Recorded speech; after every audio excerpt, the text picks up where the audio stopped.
स्वरों की मात्राएं होती हैं, क्योंकि स्वर जब हम स्वतंत्र रूप से बोलते हैं तो उसमें वो स्वर अकेले होते हैं, वो स्वतंत्र रूप से बोले जा सकते हैं। लेकिन जब इन्हीं स्वरों का हम व्यंजनों में प्रयोग करते हैं, व्यंजनों में हम स्वरों को कैसे जोड़कर लिख सकते हैं, बोल सकते हैं, तो यहाँ पर उसका तरीका बताया है कि स्वरों को व्यंजनों में जोड़कर बोलने के लिए हमें मात्राओं का प्रयोग करना होता है। वो एक इनके लिए स्वरों के लिए एक निश्चित मात्रा चिन्ह दिए गए हैं। इनका प्रयोग हम उन व्यंजनों में करते हैं, तो जिस स्वर की मात्रा लगी होती है उसी स्वर को उसमें उच्चारित किया जाता है। तो अ जो छोटा अ है उसको छोड़कर हर एक स्वर की मात्रा होती है। जब स्वरों को व्यंजनों के साथ प्रयोग किया जाता है तो उनकी मात्राओं का ही प्रयोग किया जाता है। स्वरों के मात्रा चिन्ह निश्चित हैं।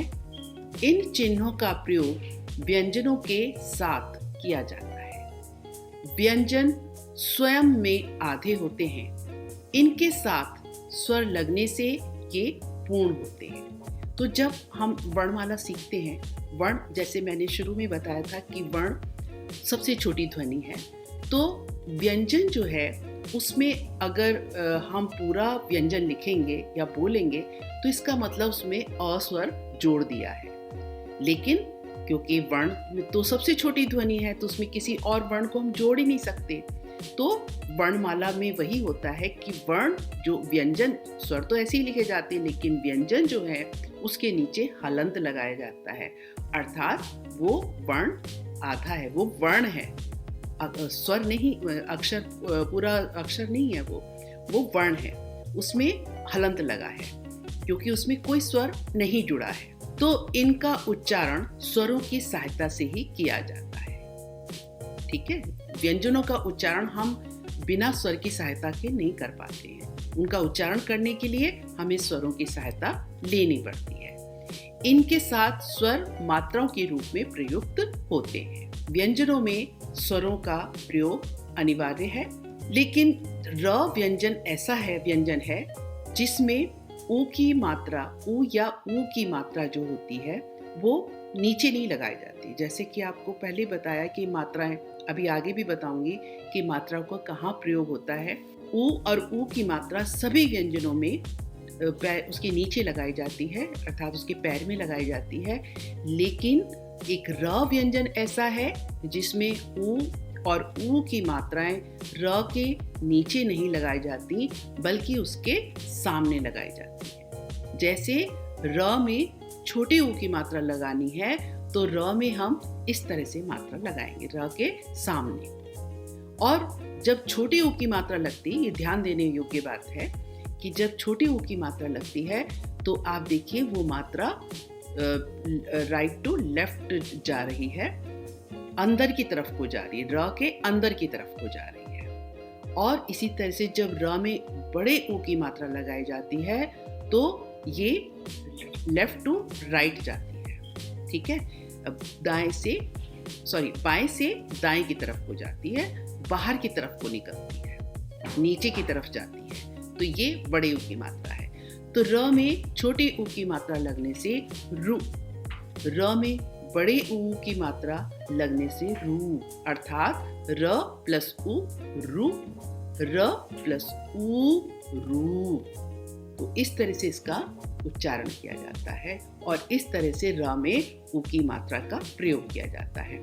तो आगे हम देखते हैं स्वर की मात्राएं किस तरह से प्रयोग की जाती हैं। जैसे कि आपको बताया था कि अ, इसकी कोई मात्रा नहीं होती, लेकिन जब वो व्यंजन में लगाई जाती है तो इस तरह से वो व्यंजन जिसमें हलंत लगा था वो अब पूरा हो जाता है। क प्लस अ बन गया क। अब क से क के बाद जैसे मैं उच्चारण कर रही हूँ तो क के बाद आपको अ की आवाज आ रही है, अ की ध्वनि सुनाई दे रही है। तो अब ये बना क म ल, कमल। क र कर, तो अब यहाँ पर जब हम अ स्वर उसी रूप में लिखते हैं, मात्रा के रूप में, व्यंजन में मात्रा के रूप में नहीं लगाते, तो किस तरह से लिख रहे हैं अ को? अ म अम, र में उ द, रूद, अमरूद। अ ग र, अगर, ब आधा त में बड़ी की मात्रा, बत्ती, अगरबत्ती। तो ये अ के मूल रूप है और यहाँ पर अ जो है वो स्वर के रूप में व्यंजन के साथ जुड़कर लिखा है। अब आ जो कि मात्रा है इसकी, कि किसी भी व्यंजन के आगे एक लाइन खींच दी जाती है, तो क में आ स्वर जोड़ा गया, तो कैसे लिखा गया मात्रा के रूप में? इस तरह से क में आ ये मात्रा के रूप में लगा। तो कैसे शब्द कैसे बनेंगे, इनका प्रयोग कैसे होगा? काला, कपड़ा। तो आ की मात्रा लगने से उसमें आ की ध्वनि भी आएगी और इसका प्रयोग व्यंजन में किस तरह से मात्रा के रूप में किया गया है। फिर वही आ जब स्वर के रूप में लिखा जाता है या प्रयोग किया जाता है, तो आम, आग। अब आगे ई का स्वर है जिसकी मात्रा इस तरह से लगती है। किसी भी व्यंजन के ये पहले लगाई जाती है, लेकिन उच्चारण सभी स्वरों की तरह इसका भी व्यंजन के बाद में ही किया जाता है। जैसे म में ई की मात्रा लगी, मी, तो ई, इम तो नहीं पढ़ रहे हम, मी, म के बाद ई की आवाज आएगी, ई की ध्वनि म के बाद आ रही है। तो यहाँ पर शब्दों में इनका प्रयोग इस तरह से है, मिठाई, मिठास, मित्र, मिलाप, मिलान, है ना। अब ई की मात्रा बाद में लगती है व्यंजन के और उच्चारण उसी तरह से होता है जैसे सब मात्राओं का होता है व्यंजन के बाद। फिर स में ई का स्वर लगने से, ई की मात्रा लगने से सी, तो शब्द बने सीख, सीमा, और स्वर रूप में ईख, ईद। उ की मात्रा जैसे बताया कि व्यंजन के नीचे लगती है, उसके पैर में लगती है और ये दाएं से बाएं की तरफ को, ऊपर की तरफ को जाती है। तो ये है क में उ का स्वर लगने से बन गया कु, ये मात्रा के रूप में नीचे चला गया। तो कुली, कुम्हार, कुदाल, कुमार। उ स्वर है। अब उ जो है इसका मात्रा चिन्ह जो है वो बाएं से दाएं तरफ को जाता है, बाहर की तरफ, नीचे की तरफ।